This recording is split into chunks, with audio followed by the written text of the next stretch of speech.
Muito boa noite, está começando pela rede CNT de televisão, o Jogo do Poder, um espaço aberto para discussão política. Nós aqui da CNT acreditamos que o debate, o contraditório é ponto de partida para o exercício de um dos direitos mais fundamentais, o de ser informado com absoluta correção e transparência. Esse é o objetivo, esse é o propósito do Jogo do Poder, que tem o prazer de receber mais uma vez o prefeito de Niterói, Rodrigo Neves. Boa noite, prefeito. Boa noite, Ricardo. É um prazer estar aqui com você, estar aqui com o Flávio, especialmente com os telespectadores que estão nos assistindo no dia de hoje. É um prazer recebê-lo mais uma vez para participar da entrevista. Convidei também o jornalista Flávio Oliveira, de O Fluminense. Boa noite, Flávio.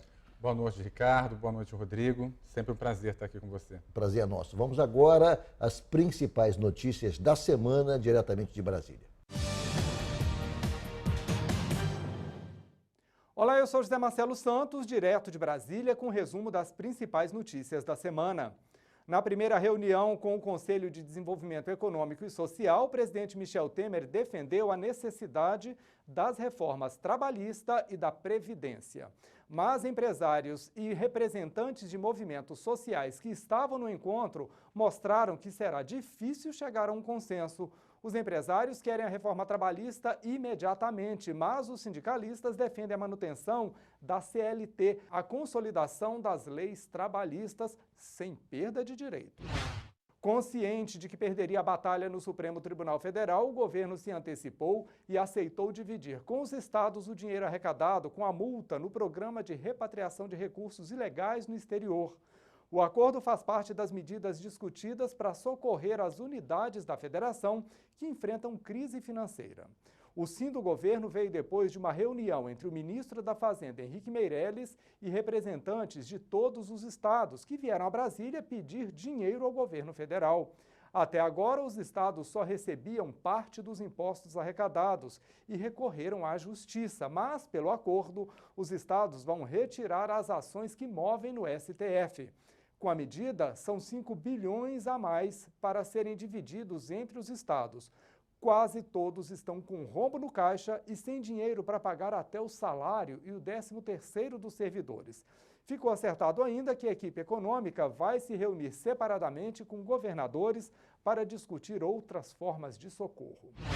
Mais uma bomba relógio para o futuro do país. Pesquisa sobre o desenvolvimento humano mostra que quase metade dos jovens entre 18 e 20 anos não concluiu o ensino médio. Mas os números também mostram uma boa notícia. O país conseguiu reduzir bem a chamada pobreza extrema e atingiu índices próximos aos dos países desenvolvidos. O estudo aponta a evolução de 4,8% na renda média do brasileiro entre 2011 e 2014. Assim, cada cidadão colocou no bolso mais R$ 140,90 em média. A expectativa de vida do brasileiro também aumentou em todos os estados e no Distrito Federal. Santa Catarina tem a maior expectativa, com 78 anos. E o Maranhão é o estado com menor esperança de sobrevida ao nascer, 70 anos apenas. Eu fico por aqui, mas te espero na edição nacional do Jogo do Poder Notícias. É na quinta-feira, às 15h50 da noite. Até lá. Voltamos com o Jogo do Poder, recebendo o prefeito de Niterói, Rodrigo Neves. Prefeito, o senhor foi o único prefeito da região metropolitana que se reelegeu. Se reelegeu a despeito da crise, porque passa o Brasil, porque passa o Estado e porque passam também os principais municípios brasileiros. Há duas razões, talvez, que justifiquem a sua reeleição. A primeira, a sua capacidade política de fazer uma grande tessitura de apoios que o levou a disputar em condições vantajosas o pleito. A outra é, na verdade, resultante da entrega de obras públicas, de políticas públicas para a Prefeitura de Niterói. O que pesou mais? A sua capacidade política em botar todo mundo do seu lado ou, na verdade, as entregas realizadas à população de Niterói? Olha, Ricardo, primeiro eu fiquei muito orgulhoso, muito grato à cidade e à população de Niterói, porque, de fato, eu fui o único prefeito reeleito na região metropolitana e nós vencemos em todas as regiões da cidade, em todas as classes sociais.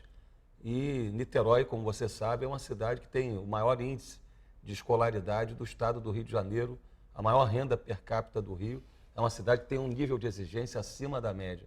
Então, ser reeleito numa cidade que tem um nível de exigência como a nossa cidade, realmente é motivo de muito orgulho.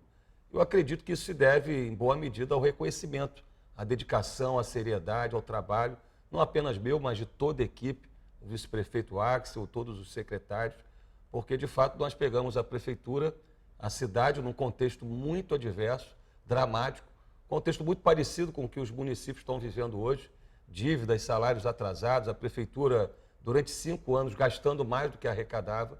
Aliás, eu acredito que isso acabou sendo uma oportunidade para mim, porque enquanto em 2012 a maior parte dos municípios e o próprio Estado, naquele cenário de bonança do preço do barril do petróleo em $100, gastando mais do que podiam, eu estava fazendo o meu dever de casa.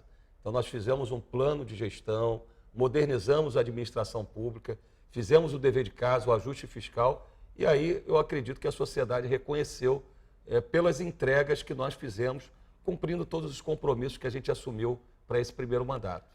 E esse próximo mandato, prefeito, qual é a sua expectativa? Na verdade, digamos, qual vai ser a tônica do próximo mandato? Se inicia um segundo mandato, se já havia realmente dificuldades, agora há uma crise instalada no Brasil, uma crise de proporções continentais. Nunca se viu tanto problema, tanta escassez de recursos públicos, nunca se viu tantas políticas públicas serem deixadas de lado por conta do caos financeiro que o aparelho estatal brasileiro, em todas as suas instâncias, vive. Como é que o senhor vai enfrentar isso em Niterói? Quer dizer, o senhor está, digamos, com uma ponta de preocupação diante do desafio de administrar Niterói com esse quadro tão dramático? Claro, Ricardo. Na verdade, eu fiz 40 anos agora em junho e eu acredito que essa é a maior crise da minha geração, da história do Brasil e, sobretudo, do Rio de Janeiro. Nós vivemos um quadro internacional delicado.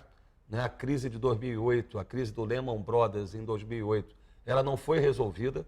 A economia europeia, a economia chinesa estão crescendo a taxas muito menores do que vinha crescendo nos últimos 15 anos. A vitória do Trump nos Estados Unidos é um fator de instabilidade, porque nós temos hoje na principal economia do mundo um presidente que a gente não conhece quais são as suas políticas que serão implementadas. Então, é um quadro adverso na economia internacional, um quadro adverso na economia brasileira e, eu diria, um quadro caótico, dramático no Rio de Janeiro, a ponto do Estado não estar prestando serviços básicos ao cidadão, não está honrando os pagamentos dos servidores. Há uma convergência de fatores externos, mas eu acredito também que houve equívocos na condução da política de gestão fiscal do Estado. Algumas medidas deveriam ter sido adotadas há algum tempo. E nós estamos agora, entre a eleição, eu venci a eleição no dia 30 de outubro, não paramos de trabalhar, estamos trabalhando de manhã, de tarde, de noite, e estruturamos um programa, Ricardo, que eu vou apresentar agora na próxima semana à sociedade, um programa com dezenas de medidas... Para o segundo mandato. Para o segundo mandato. E o objetivo principal desse programa, nesse primeiro momento, nesses primeiros 6 meses, é construir as bases para um desenvolvimento sustentável de Niterói nos próximos 4 anos. Ou seja, há um agravamento generalizado da crise, 90% dos prefeitos não estão nem conseguindo pagar a folha de pagamento desse ano de 2016, Niterói está com a casa arrumada, com as contas públicas organizadas, mas isso, evidentemente, aumenta a nossa responsabilidade. E esse programa é um novo ciclo de reformas que eu vou fazer na administração da prefeitura, com a estratégia do ajuste fiscal, sobretudo nesses 6 primeiros meses de 2017, um novo ciclo de parcerias público-privadas para alavancar os investimentos em Niterói, estratégias de ampliação da receita da cidade, melhorando a performance da arrecadação, e uma outra estratégia muito importante que diz respeito ao ajuste fiscal. Então, é um programa, é um plano que não estabelece aumento de impostos, porque a sociedade já está sobrecarregada com o pagamento de impostos. Não cortamos programas sociais, porque os programas sociais são importantes, sobretudo nesse contexto de crise, mas nós vamos fazer alguns sacrifícios e equilibrar esses sacrifícios no conjunto da máquina pública, reduzindo, por exemplo, 35% os cargos comissionados, logo no início da minha gestão, agora em janeiro, reduzindo o número de secretarias, fazendo um esforço grande de redução de despesas desnecessárias, revendo contratos, até porque a prefeitura está em dia com seus fornecedores, diferente de outras prefeituras, então nós temos melhor condição de negociação desses contratos. Enfim, são várias medidas cujo objetivo é tornar Niterói resiliente para os próximos 3 anos num quadro de crise. Eu vou ter que fazer um intervalo, mas antes o Flávio Oliveira vai deixar uma pergunta para o prefeito. Na verdade, Rodrigo, em relação a esse programa dessas medidas, né, você acha que você pode antecipar para a gente se haverá aí uma mudança no quadro de secretarias e também considerar a possibilidade de não lançar novos concursos aí pelo menos pelos próximos 2 anos? Isso foi pensado? Claro. Prefeito, o senhor vai responder dentro de 1 minuto. Vamos a um rápido intervalo e o Jogo do Poder volta em 1 minuto com o prefeito de Niterói, Rodrigo Neves.